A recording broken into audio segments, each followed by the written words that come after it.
नागौर में अब तक 2463 सैंपल, 1674 की रिपोर्ट नेगेटिव। जिले में अब तक 1786 सैंपल की रिपोर्ट मिली, 677 की रिपोर्ट आना शेष है।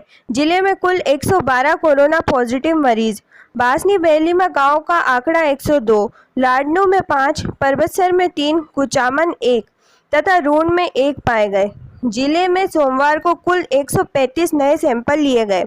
रसद विभाग की ओर से अब पोस्ट मशीन में राशन कार्ड नंबर के स्थान पर आधार कार्ड नंबर दर्ज करवा ओटीपी के माध्यम से गेहूं के वितरण की व्यवस्था लागू की गई है।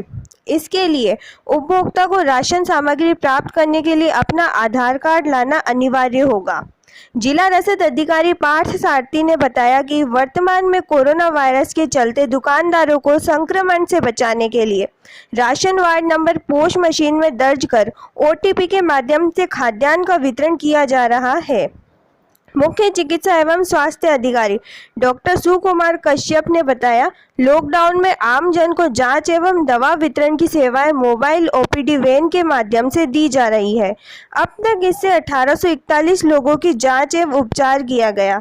जिले में सोमवार 15 जगहों पर पहुंची मोबाइल मेडिकल ओपीडी वैन से कुल 531 लोगों की जांच व उपचार किया गया, जिनमें पुरुष, महिला व बच्चे भी शामिल हैं।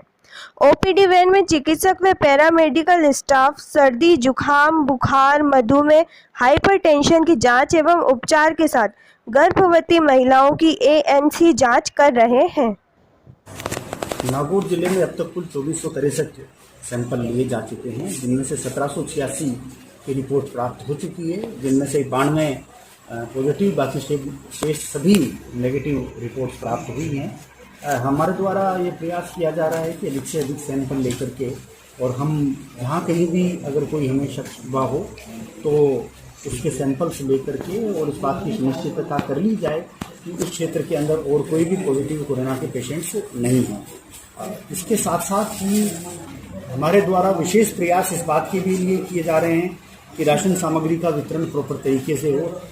इसके लिए जो हमारे जितने भी राशन डीलर्स हैं उनके द्वारा ओटीपी के साथ साथ आधार नंबर्स के आधार पर भी राशन सामग्री का वितरण किया जाएगा। अर्थात प्रत्येक जो भी व्यक्ति राशन लेने के लिए आएगा उसके लिए आवश्यक होगा कि वो अपना आधार कार्ड साथ लेकर के आए, ताकि उसके आधार के एंटर करते हुए और उसके बेसिस के ऊपर उसके राशन की एंट्री होकर के उसको राशन का वितरण किया जा सके। इस प्रणाली से, चूँकि हमारा जिला उन गिने चुने जिलों में से अधिक है जिसने पहले में भी अधिकांश जो ट्रांजैक्शंस राशन के वितरण से संबंधित किए विद ओटीपी किए थे, जिसके कारण फर्जीवाड़ा बिल्कुल नहीं रहा और जिसने भी किया उनके खिलाफ कठोर कार्रवाई की गई।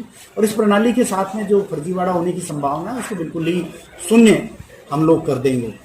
मेरा सभी आम लोगों से ये पुनः पुरजोर निवेदन है कि आप लोग क्वारंटाइन के अंदर जो व्यक्ति हैं वो क्वारंटाइन से संबंधित नियमों का पालन करें। जो व्यक्ति भी घर पे हैं घर पे रहें और सोशल डिस्टेंसिंग को मेंटेन रखें। देखिए 3 तारीख नज़दीक आने वाली है, लेकिन कोरोना का जो प्रकोप है वो निरंतर जारी है। उसको रोकने के लिए केवल और केवल एक ही फार्मूला है कि हम खुद का ध्यान रखें, सोशल डिस्टेंसिंग को मेंटेन करें और अनावश्यक रूप से हम घर के बाहर नहीं जाएं। निश्चित रूप से कुछ आर्थिक गतिविधियां हैं जो प्रारंभ हो चुकी हैं, ग्रामीण क्षेत्रों में काफ़ी गतिविधियां प्रारंभ हो चुकी हैं। उनको ध्यान में रखते हुए हमारे लिए और अधिक ये जरूरी है कि हम हमारे आर्थिक हितों का तो ध्यान रखें और उन सब के एक्टिविटीज़ को जो अनुमत हैं वो करें, लेकिन सोशल डिस्टेंसिंग का विशेष ध्यान रखें और मास्क आवश्यक रूप से लगाएं। मास्क ना लगाने के कारण से बहुत से लोगों के खिलाफ में कार्रवाई की गई और ये कार्रवाई और कठोरता से की जाएगी। मास्क के लिए ये आवश्यक नहीं है कि आप जो मार्केट में मास्क मिलता है उसी को लगाएं। आप जो है कोई भी घरेलू मास्क का भी उपयोग कर सकते हैं, रुमाल का भी उपयोग कर सकते हैं, इसलिए उसका उपयोग करें और खुद भी सावधान रहें और दूसरों को भी। बासनी क्षेत्र में विशेष तौर पर रमज़ान के महीने को देखते हुए हमारे द्वारा व्यवस्था की गई है। सबसे पहले तो जो सैंपल लेने की व्यवस्था है उसमें हमने विशेष तौर पर परिवर्तन किया है। अब दिन के स्थान पर रात्रि काल में ही जो सैंपल्स हैं उनको लेने की व्यवस्था की गई है। क्वारंटाइन सेंटर्स में जो लोग रह रहे हैं उनके लिए रमज़ान के महीने को ध्यान में रखते हुए जो सायंकाल का और सुबह का पीरियड है उसी को ध्यान में रखते हुए खाने और अन्य चीज़ों की व्यवस्था का प्रयास किया जा रहा है।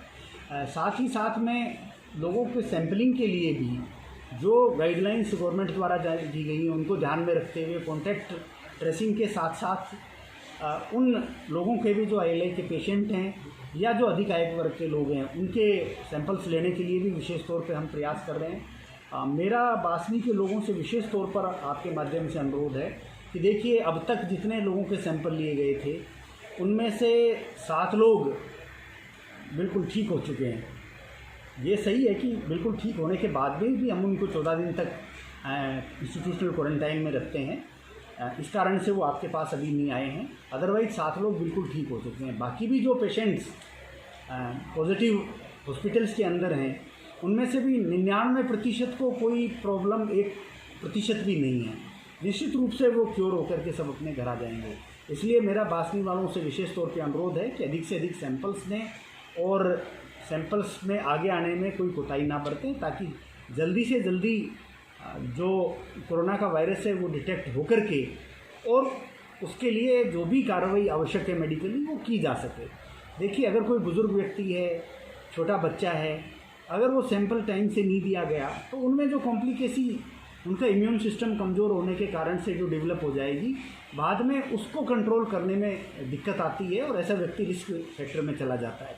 इसलिए मेरा आप सबके माध्यम से अनुरोध है कि आप लोग सैंपल्स के लिए अधिक से अधिक लाएं, ताकि किसी भी प्रकार से कोई भी व्यक्ति रिस्क फैक्टर के अंदर नहीं जाए।